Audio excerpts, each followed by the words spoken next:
shortest away trip of the season for the Castleford supporters, but some of them still go by coach, and they have plenty to talk about on the way because Cass have been ringing the changes. Lee Crooks arrived to boost the front row. Price, £150,000. Graham Steadman from Featherstone, a touch of class at stand-off, £145,000. Ian Bragger from Keighley via Salford, skill in the centre, £60,000. And £30,000 for the wing speed of York's St John Ellis took the total for the four to £385,000. But the Cass fans know that money may not buy success, and a win today is vital. The bottom of the table shows Barrow and Salford apparently doomed, but Featherstone and Cass both in serious danger of occupying the third relegation spot. Cass have games in hand, but Featherstone are in better form with 4 successive wins.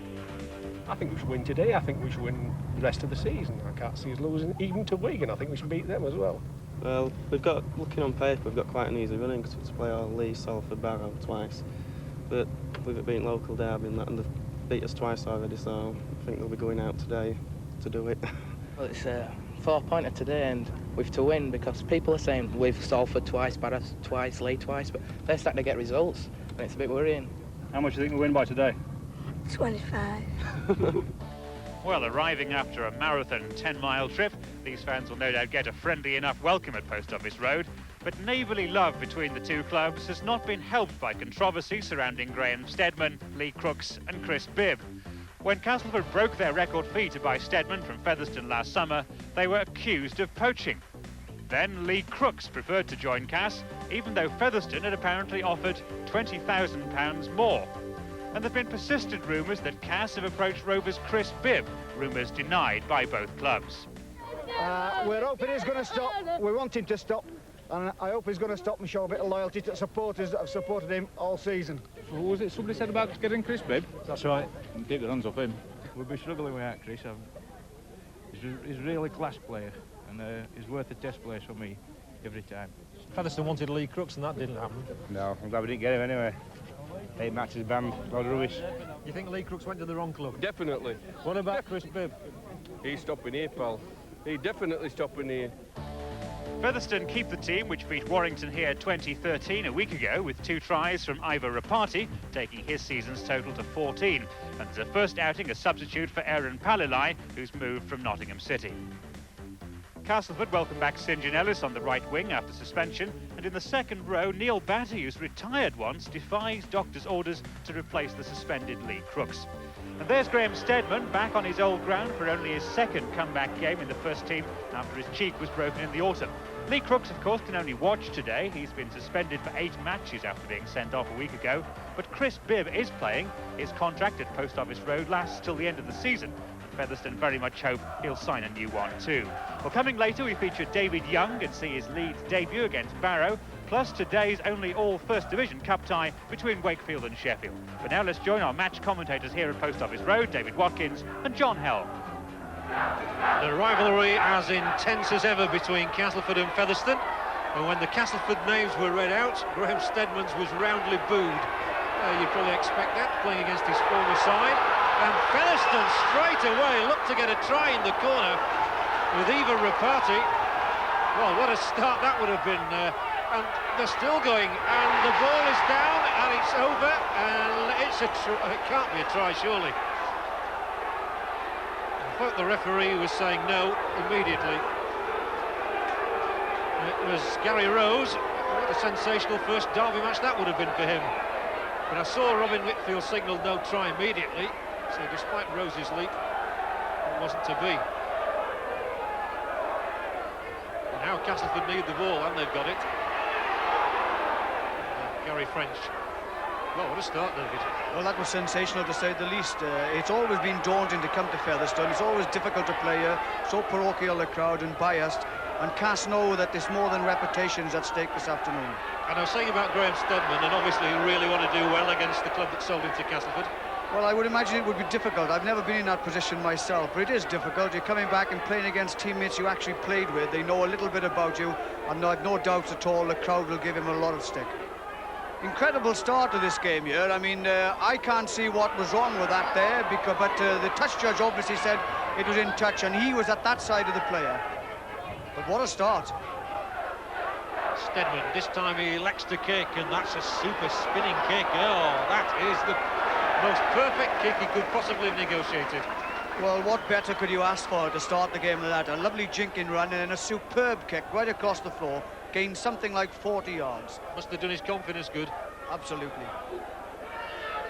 Record signing.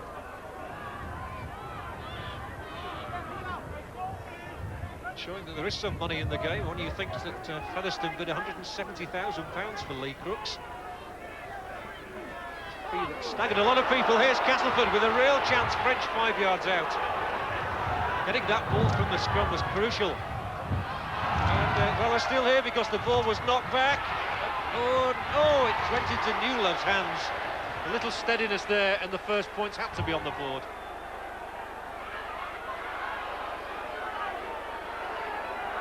Well, you can put that down to nerves, really, in a local derby situation, but there was no excuse for passing the ball to the man on the opposite side.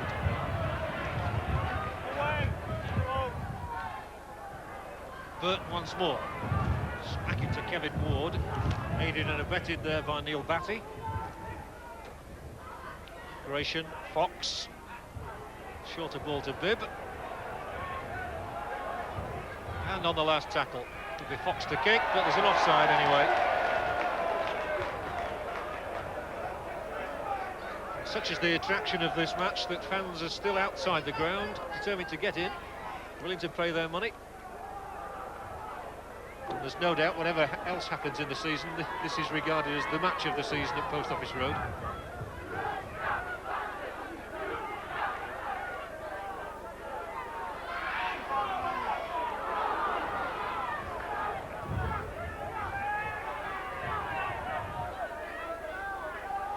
Oh, that was delightful, and Fox has made the break, and he's got support on either side. He turns it to the left, and once again the ball is spilled. It was all just a little bit too hurried in the end. Derek Fox had almost too many options, perhaps. He still found his man coming in support, Alan Dakin, and eventually the ball spun for Castleford into their hands. Relief at both ends. They really depend on him a lot. He does make some superb runs. By taking that ball flat, the defence really couldn't get a grip with him. And he just saw the gap and went straight through it. Everyone has given chase, but he takes the right option. He had to give it out. The pass got in that time. But of course, the forward with him couldn't really get it away properly, and Joyner got in the way, and just didn't happen.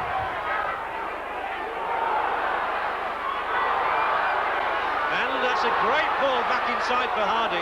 And that was good teamwork between Ellis, Larder and Hardy. They all knew where they all were. French, Joyner, Ward. Well, some lively stuff from Castleford in these opening moments. It's not easy to hold on to the ball today. Stedman can't keep his feet either for the moment.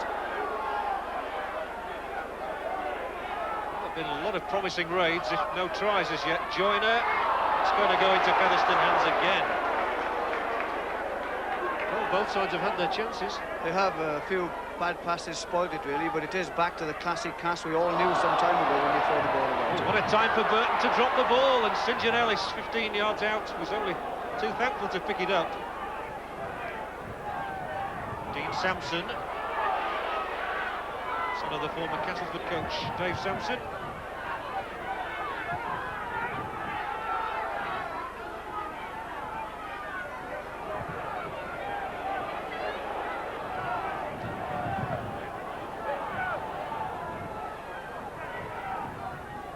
Joyner, the short ball for Ward, and Ward looks for the supporting Stedman, and he's held up by very good tackling, 7 yards out.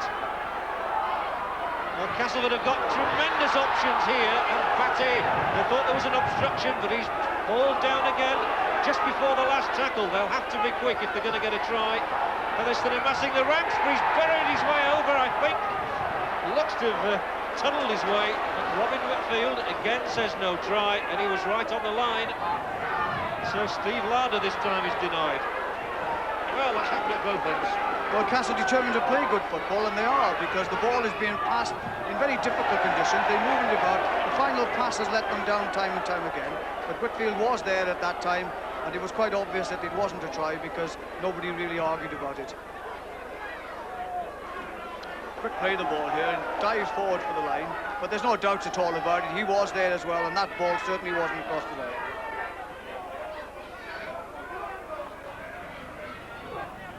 Well, that's lost, and it's gone straight into Anderson's hands. He was in the right place at the right time.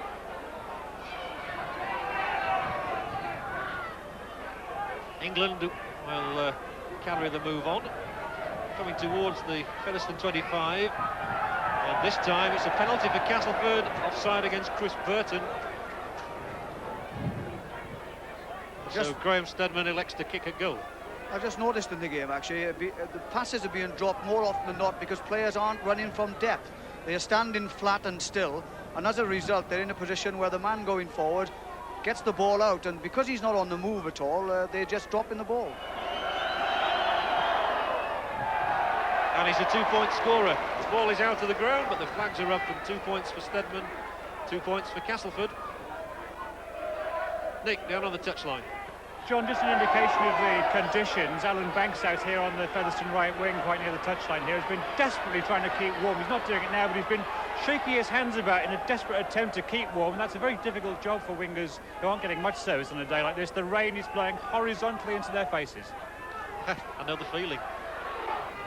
Fox reverses the ball to Dakin. Jeff Grayson has stayed down with an injury.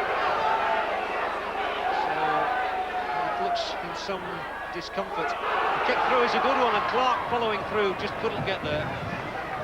Well fallen on by Keith England.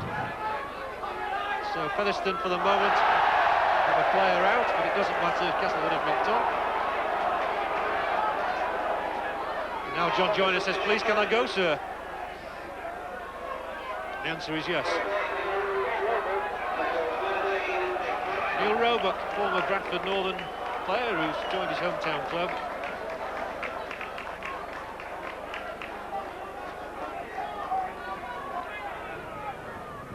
Still no try scored in this match. It's Hardy for Castleford, looks for a gap and gets it away. And that's a lovely ball reversed inside for Larder. Fine tackle on him by Bibb, who'd come up from the full-back position, saw what was on. Steadman once more.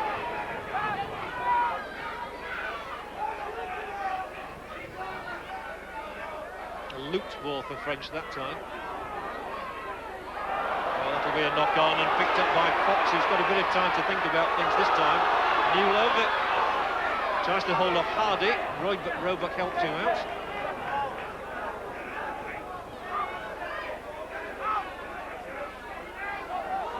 Oh, well, it wasn't a knock-on. Eva Rapati has the ball in his hands, and that's, I think, the first time since the first minute of the match.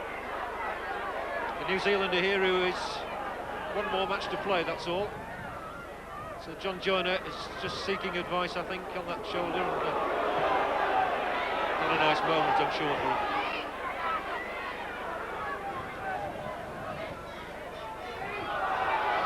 Who wants it?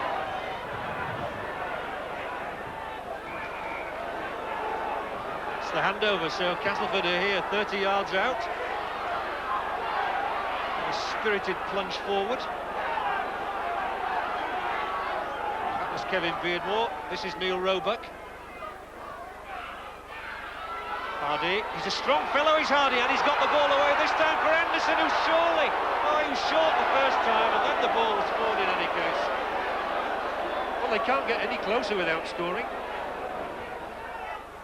A nice piece of interchange passing then, and they've done this quite well at times, and Hardy does create space out of nothing. But of course the referee had spotted the forward pass, and everybody's now getting terribly excited about it. It would have been a double movement as well, I do felt.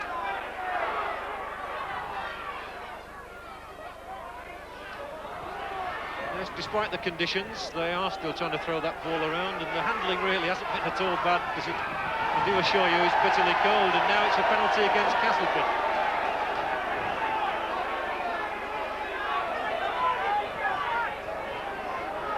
So 16 errors in all.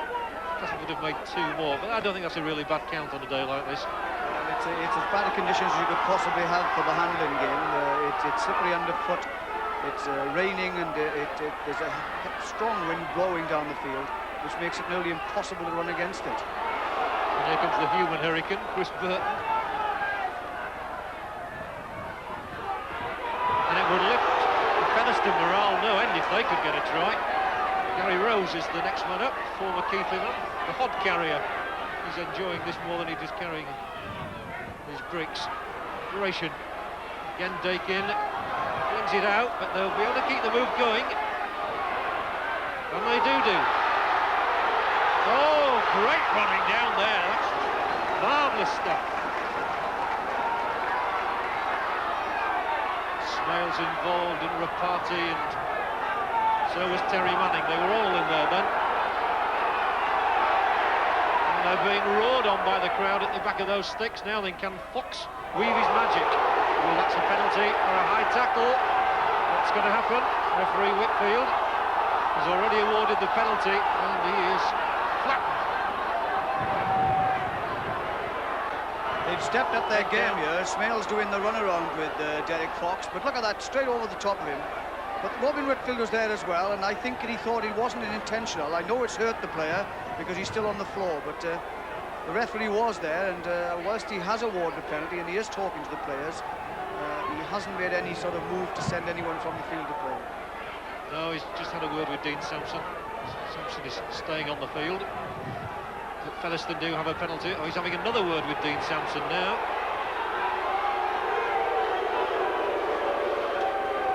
The lecture sufficient.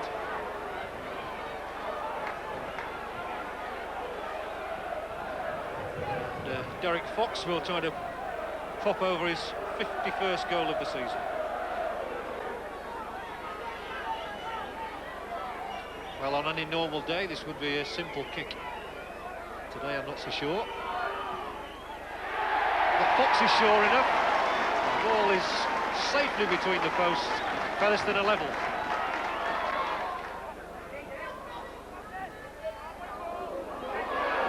Here's Burton once more. Still a sprightly runner. Stay still, he's been around the rugby league scene for a few years now. He won't mind me saying that. Oh, that's a lovely ball. And they've kept it going, and here is Fox again, sprinting down this hill as he's done countless times. Trevor Clark takes it on. It's on the last tackle, though. Could be a drop goal, maybe. No, Fox will just chip it through. It wasn't an easy one to take, but Larder was equal to it. Tackles coming on and in from everywhere. You're doing it to be fit. The important thing to look for in this is when the scrum half delivers the pass and the ball goes along. Smales loose forward, they've stood him out wide for a purpose. He's held up, but look, Derek Fox again on his shoulder. Draws the defence, holds the ball to the last minute and puts a pass to a man coming on the burst. Good play.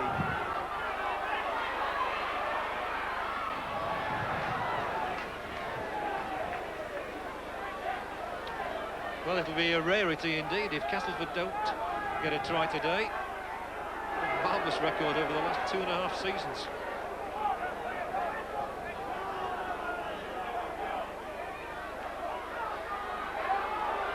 And they're trying to put that right now with Grant Anderson.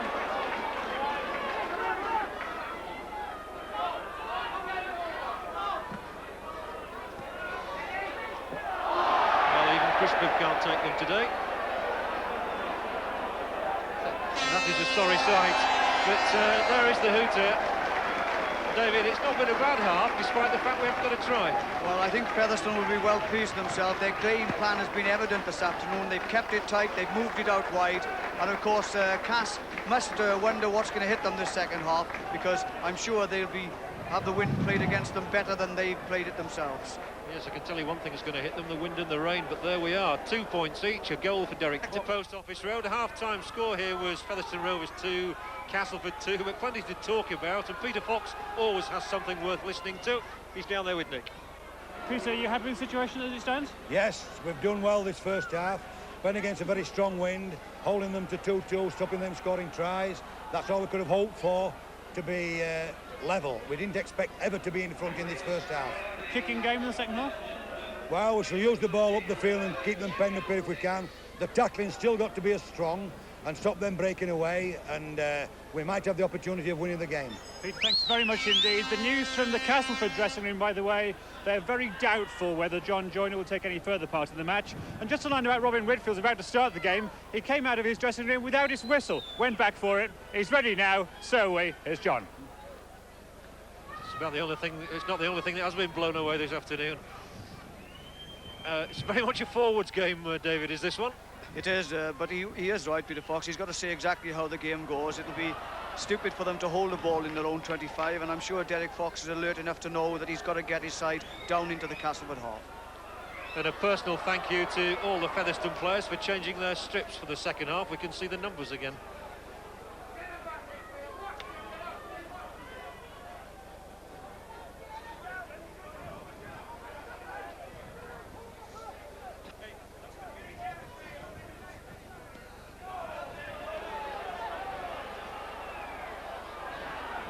Long boot downfield is fielded by Larder.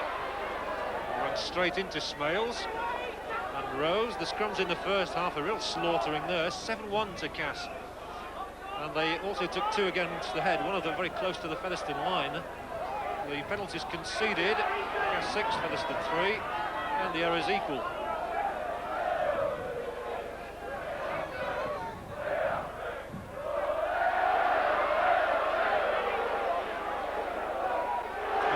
Featherstone verdict. Let's have a Castleford one now from their recent signing, Lee Crooks.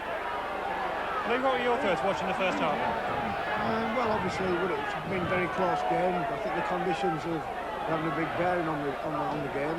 It's a local derby, so things are going to be tight. But I think that obviously we need to probably push the ball a little bit wider and attack them more on the fringes. A little bit concerned that you weren't ahead, bearing in mind you had the wind in the first half. Yeah, I think that, we probably should have used the wind a little bit more, but I think it'll help us in our attack because the ball will tend to get blown backwards more, than forward. So I say we've got to keep pushing it wide and try and attack them wider out. To be honest, it's sort of day. It's not a bad day to be in the dugout, isn't it?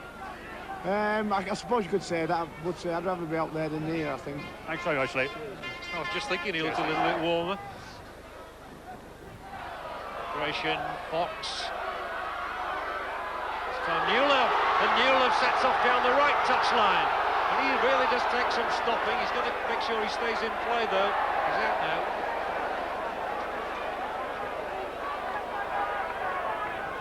Paul Newlove, 16 tries so far this season,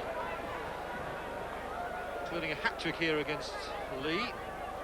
But no one has yet got over the line legally today. A couple have been over the line and they've not counted.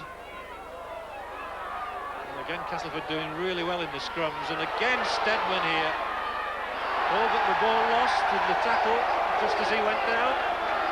Slithered away from his hands. That was an important tackle then by Ian Smales, because he not only did he stop him going forward then, Graham Stedman, but he also made him drop the ball and give them possession back. What a pass that was from Fox on his knees. Still aware enough to get the ball out. That really was cute. Clark, Gratian, and Sharp at the shoulder. Strong stuff from Featherstone now, and the fans behind the posts cheering in anticipation.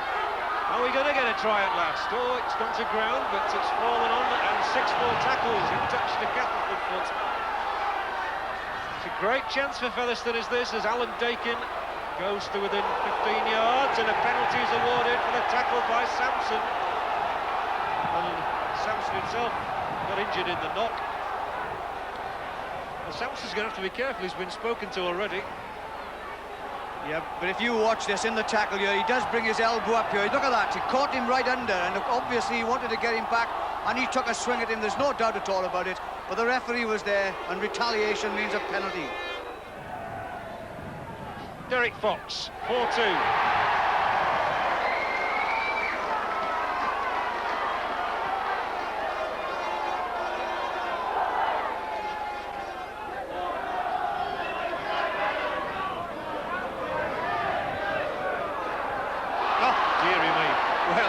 Fair enough is something like that today, because you wouldn't have a clue which side anybody was on at times. The shirts are so muddy. That's just one of the problems. There's a bit of rain on some of our camera lenses, and the trainers have also been on to wipe mud out of a number of players' eyes. So Problems all around, but we love our Sunday afternoon rugby league. Nothing's going to stop us. Or them.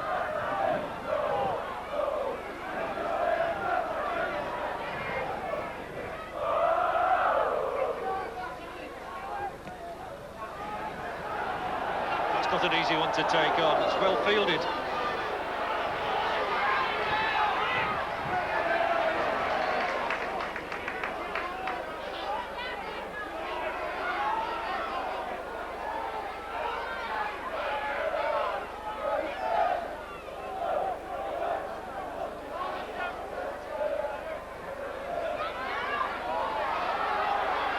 Looks good.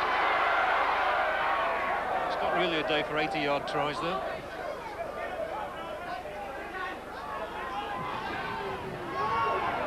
The passing is good here from Castleford, very good indeed, and so is that ball from Anderson to Ellis. Now then, St John Ellis, he's out of the tackle, still going. Finally, Chris Bibb comes across to say you're not going to go any further.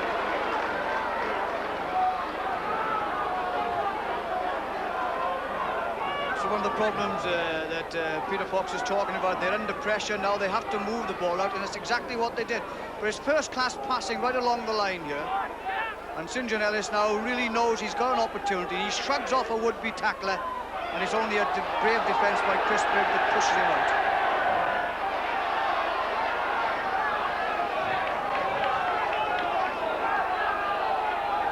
Well, we've had an hour at Post Office Road without a try. I can't ever recall that before, but there you go. Conditions not really aiding fast and open running rugby, as you can see. Beardmore. Still Beardmore. Terrific running from the Great Britain hooker. That was the best of Kevin Beardmore. And very good attacking work from Castleford as England took it on. There are chances this time. Strong plunge for the line might just do. Stedman was there twice, now French. French's kick could be dangerous. When Rapati fumbles, the ball is kicked on. And is that a try for Steve Larder?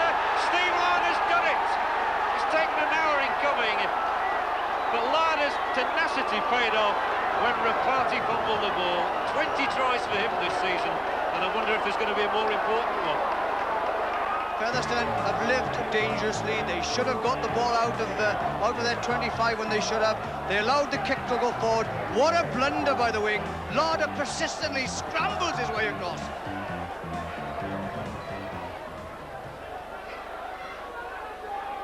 If at first you don't succeed, you'll get there in the end. Try was worth 4 points. And that kick just fails to produce another 2. Not an easy day for kickers. 6 points to 4, and Cass regain the lead. Well, it's a superb kick by Gary French, right across the face. I mean, why he didn't drop one in the first place, I have no idea. He allowed it to go behind his back, the centre did, but Phil Larder was knowing that there was an opportunity for him, and he took it.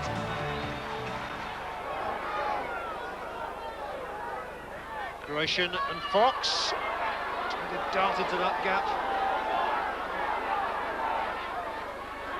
Again, it's Gratian, and there's a gap here, and he's 5 yards out, and he's on the 5th tackle as well. So once more, they'll have to be quick, they'll have to be slick. Fox is slick enough.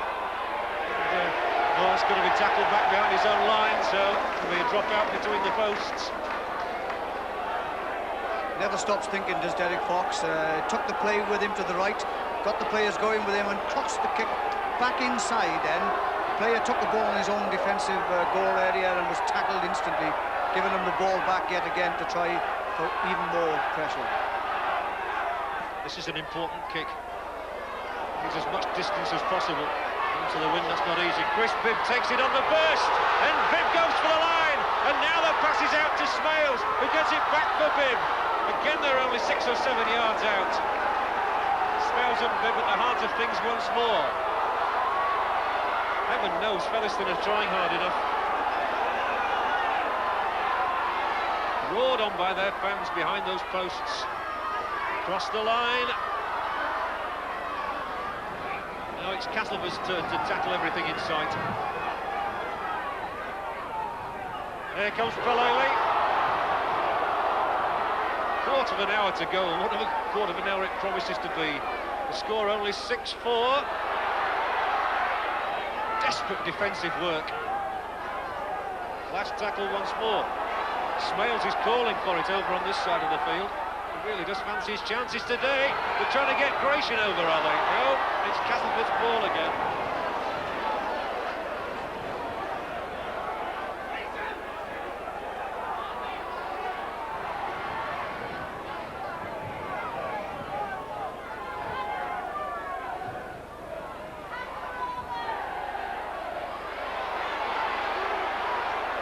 Good running, very good indeed.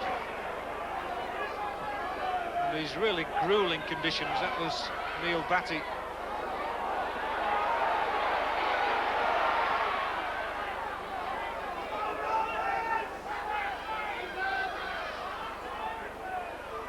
England, good ball inside. Sampson and another ball inside, and this is effective work from Castleford.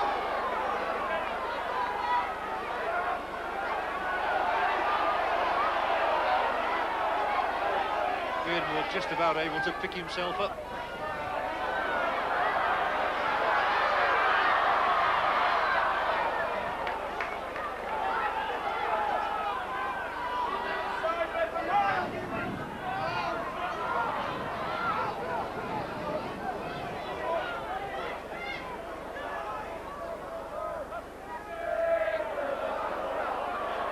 Gratian again, a good ball. This time it's Newlow. Now there's a great chance over there, but once more, tackle was good by Kevin Ward. Newlow.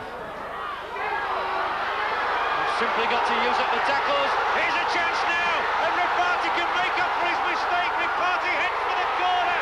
Grounded, he's there. Ripati's in at the corner. He's made up for his mistake. Ripati goes home to New Zealand next week to start a university course, and he, more than anybody on this field, wanted a try. Well, we've said about the conditions for most of this game, saying how difficult it is, but the passing here is textbook style. Every pass was made to count.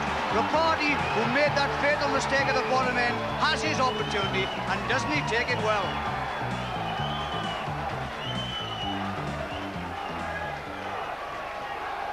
You might call that a bit of a scramble. He won't care. 15 tries, and he's only got one more game to play for the club, but he's been a very popular player at Post Office Road.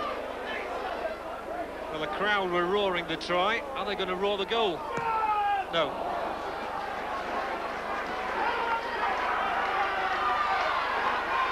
A word of instruction has just gone out to Derek Fox from the bench. His side are ahead again at 8-6. I mean, look at the passing movement. We've talked about it, haven't we? But, I mean, it really is timing of the pass perfectly. Even spells that out. Ripati, when he gets this pass, he's only one thing on his mind here now, to make up for that blunder that he made a few minutes ago. And he really does. He shimmers, stretches for the corner. Down it goes.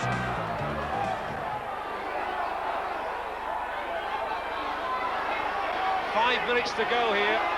Is there going to be a sting in the tail one way or the other? Larder takes the pass, comes down the touchline. Great work from Steve Larder. The long pass in for Ellis. Fenn, the French fumbles it.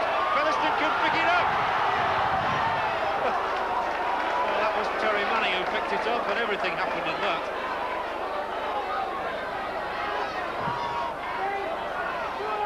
The ball being switched over to that right touchline now. They're coming back infield, and it is all happening here. Alan Banks keeps the move going.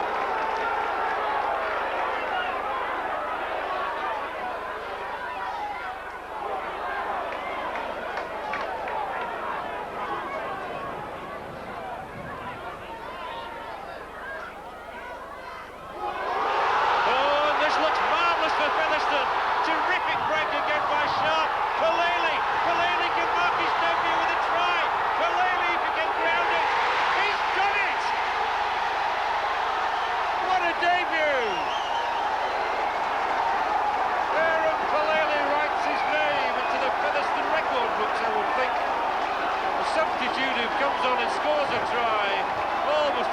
actually. It's his second try because he got one for Nottingham City earlier this season against Halifax. So the conditions are really bad, but both sides have continued to try and play as much football as they can.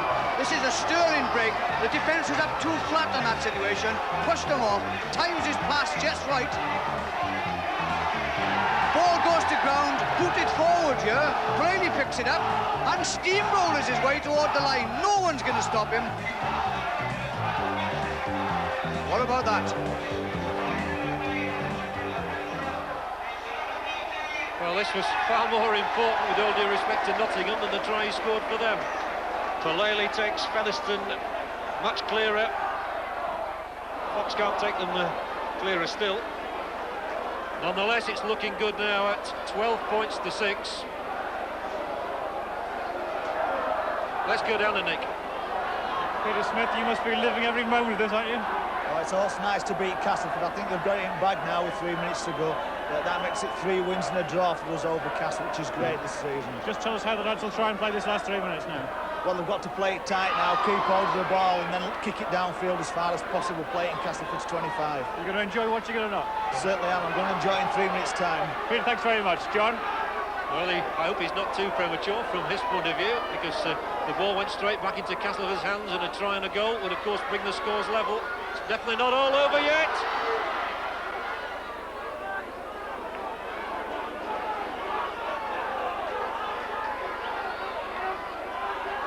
Sampson. Only 2 minutes to go. So the countdown is this. Scrum down and countdown together. Well picked up, superbly picked up by Anderson. Well, it was Tim Sharp who made that terrific break for Featherstone to set up Falele's try. French with the up and under. Who'd fancy taking this one? Comes back on the Castleford side, but penalty awarded to Cass. They've got to run it. They do run it. Southernwood and then Hardy. There's a player flat out, but hardly anybody's noticing him, unfortunately, at the moment, because everything is on the game. Oh, and here's a chance under the post. Is it going to be a try for Castleford right at the end? The referee looks and can't give it because he's not quite made it. What a melee, what a muddle. He did well to spot Falele going over. What's going to happen here? Can Castleford snatch at least a draw, if not a victory? A minute to go. Castleford fans desperately hoping for a score. Oh, the ball is lost. And that could be the last chances for Castleford as well. This is really fine stuff, and they've interpassed quite well at times. One can't understand why they haven't continued to do it. But he goes for the line here, and he's held now by 2-3 tacklers. He's swivelling all the time. He goes there, but the referee's there, and he certainly wasn't over. Referee Whitfield has missed nothing.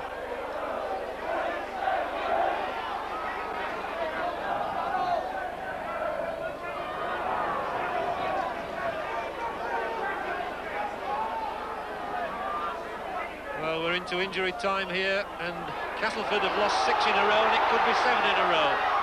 As Fox puts out the pass, Castleford pick it up. But Featherstone could be 5 wins for them on the trot. And against Castleford as well, it means so much more to them. Oh, the ball is picked up for Featherstone by Manning.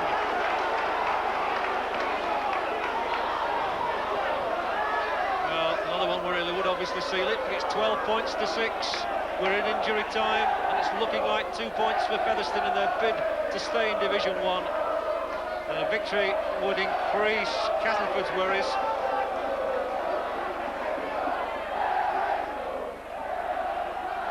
Smales has had a marvellous match at loose forward, and there he was again in the thick of things.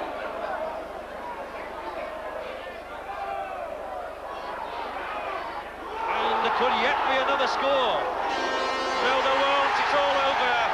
And it's Featherstone's day. Featherstone's points. Peter Fox walks back to his dressing room as calm as you like.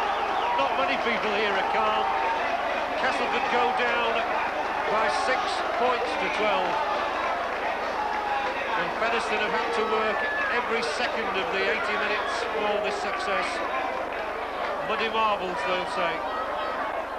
And there are the details of this victory. Tries then for Rapati, one of his last appearances, and for the substitute Palele to go with those 2 Fox goals. Just one Steve Larder effort for Castleford and a Graham Stedman goal. 12 points to 6. Now, what about the Stones' bit of man of the match out of that one, David? Well, there were difficult conditions here this afternoon. There were some commendable individual performances on Featherstone's side. Some say Trevor Clark, Derek Fox, but for me, the man of the match award goes to Ian Smales. He's really stood out this afternoon with a fine performance. He positioned himself well on the outside, some good runs and good, valuable tackling all afternoon.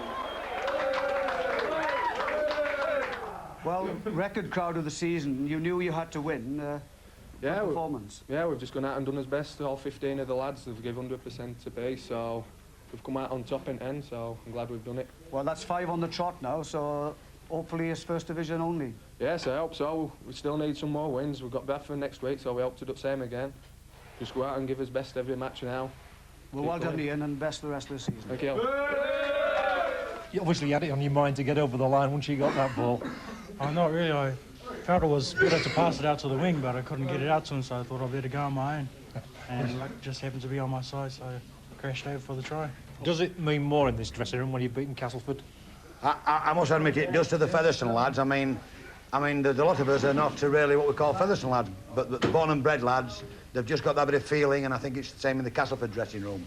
But we've beaten a good side, make no mistake about it. We don't think that Castleford are a relegation side. I think they'll get out of the relegation zone, and I hope we can stay out as well, because in this area, Wakefield, Castleford and Featherstone should all be in the first division, and we get some good local derbies, and I think the rugby in this area deserves it. Is there a crisis of confidence among some of the players?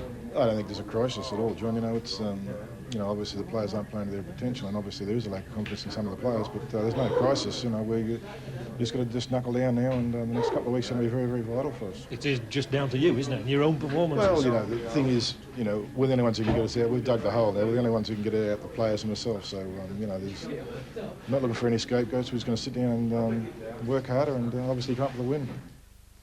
Here now the statistics. Featherstone may have won the match, but Castleford's Kevin Beardmore gave Trevor Clark, who otherwise had a fine game, a real mauling in the scrums, healing 10-3, including 2 against the head. Again, it was a low penalty count, the home side conceding 5, the visitors 8. Errors in play not so low, frozen fingers accounting for 37 dropped passes, 21 of them by Castleford players. Now the results and the day's headlines. Nick. And the main story, Martin of Fire spares witnesses' blushes. Rochdale held the champions to 16-all at half-time. The Fire's second-half try settled it. Elsewhere, Andy Gregory and Joe Lydon turned super sub to boost Wigan after Dewsbury were only 2-0 down at half-time. Gerald Caudle, a hat-trick for Bradford in London. Andy Mason, a late try to seal Wakefield's revenge over Sheffield. In the Championship, Rob Ackerman on his full debut is one of 7 Leeds men to score 2 tries. In Division 2, man of the match Les Holiday gets a try and 8 goals as Halifax run riot. Doncaster skipper Kevin Rain is sent off in defeat. Paul Geary runs in 2 tries, the 8th game in a row he's scored in, and Batley still lost. The results from the Silk Cut Challenge Cup second round. Fulham 2, Bradford Northern 20. Salford 7, Oldham 18. Wakefield 27, Sheffield 12. Warrington 20, Trafford Borough 11. Whitehaven 46, Keighley 10. Widnes 22, Rochdale 16. Wigan 30, Dewsbury 6. Well, now the action from the all First Division tie, Wakefield versus Sheffield at Bellevue. Darryl Powell was a 2-try man against Wakefield last week. That was in the league. Today he relived one moment in the cup, brushing aside tacklers who must dread the sight of him. And Mark Aston doesn't miss kicks as easy as that. Wakefield was stung by last week's defeat at Oakwell and came looking for revenge. Andy Kelly in a sweet move leading the raid. And then Tracy Lazenby tore onto Billy Conway's short pass and the line beckoned.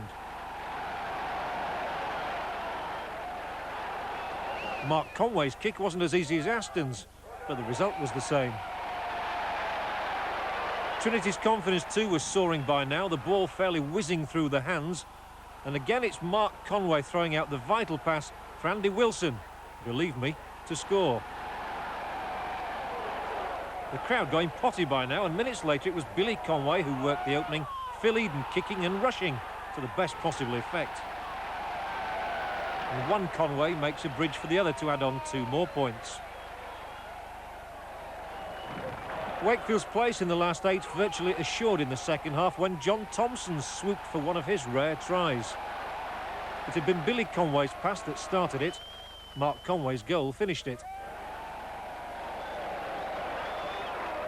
Sheffield rallied briefly to get over Wakefield's line again, Nickau repeating his feat from the previous week. Again Aston obliged with a kick, but the last shout was Wakefield's. The ball squeezed out in the tackle for Andy Mason to go in at a canter. 27 points to 12, and Wakefield, along with Bradford Northern, carry Yorkshire's banner into round 3. Well, from the Cup to the League, 2 results in the Stones Bitter Championship. Featherstone Rovers 12, Castleford 6, Leeds 90, Barrow 0. There's the top of the championship, no positional change. Leeds closed the gap to 2 points behind Wigan. They've now played the same number of games. At the bottom, Featherstone's win lifts them 2 places and puts Castleford into the bottom 3 for the first time this season. And poor Barrow, if there were a hole in the bottom of the division, they'd surely fall through it. Their points difference is now minus 650. Division 2. Batley 16, Hunslet 22, Halifax 60, Nottingham 4, Swinton 34, Doncaster 22. So Swinton have moved to within a point of Rydale York, having played the same number of games. Halifax are up 1 to 6th, Doncaster lose a bit of ground. Now, no doubt about the week's big story, the signing by Leeds of the Welsh and British Lions prop forward David Young. He played his first test match for Wales when he was 19, played for British Lions when he was 21. He is at the present time, or he was at the present time, the pack leader, a budding captain of Wales. So obviously he does like the responsibility of being out there and organising things. Well, Young wasn't the only newcomer today. Another ex-Welsh rugby union star, Rob Ackerman, also made his debut in the Leeds jersey, and he was soon joining in the fun. An early fun it was too. Mike Queety and Colin Maskell starting things off. Then a good strong burst from Paul Dixon, and Cavill Hugh really enjoying scoring against the club he was playing for earlier in the season. The relative positions of the two sides told us that Leeds really should win the 2 points easily, and that was the way it was soon turning out. Devorty's pass to Queety, and Ackerman is soon on the score sheet for the first time for Leeds. Great moment for him. And we're still inside the first 10 minutes when, believe it or not, Leeds make another break. Cruikshank, and Queety goes all the way himself this time. No doubt David Young, after just one A-team outing on Friday, itching to join the party. But Gary Schofield wasn't to be upstaged by anyone. Now, how's this for a Schofield special? Nobody goes quite like he does. An 80-yarder, and the Leeds fans really roaring and anticipating a huge score.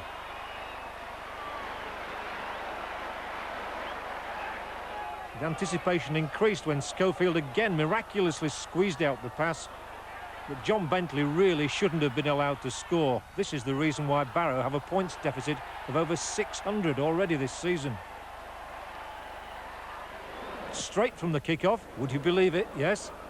The ball into Queety's hands. Watch Carl Gibson coming up now on the left touchline. Away he goes.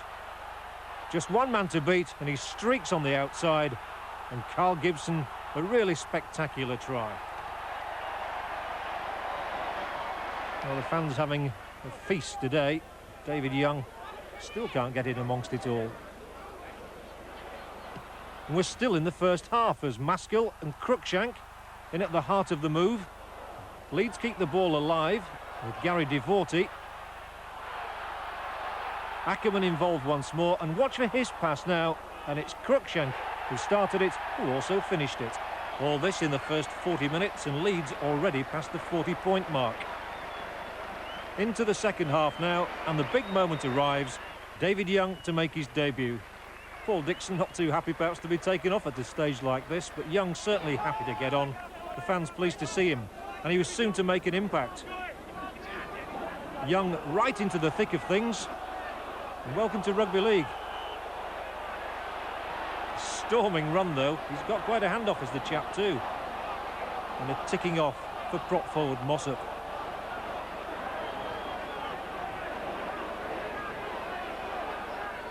And now an even better moment for the Welshman. This is the reason that Leeds have paid out their money. and the crowd quickly warming to Young. In the end, he was part of a 90-point mauling, 12 points short of the club record against Coventry back in 1913. Not a bad way to start, though, for the new man. Obviously, you know, the 2 games which I haven't played have been very enjoyable. It's all a learning phase for me over the next couple of months, and I'm quite lucky, as I said, I've come into a good side. So the boys and the coaches are helping me through it, and I'm enjoying every minute of it. Well, next week we're at Norton Park to see if Hull can do to Widnes what they did to Wigan. But now from Post Office Road, where a Western...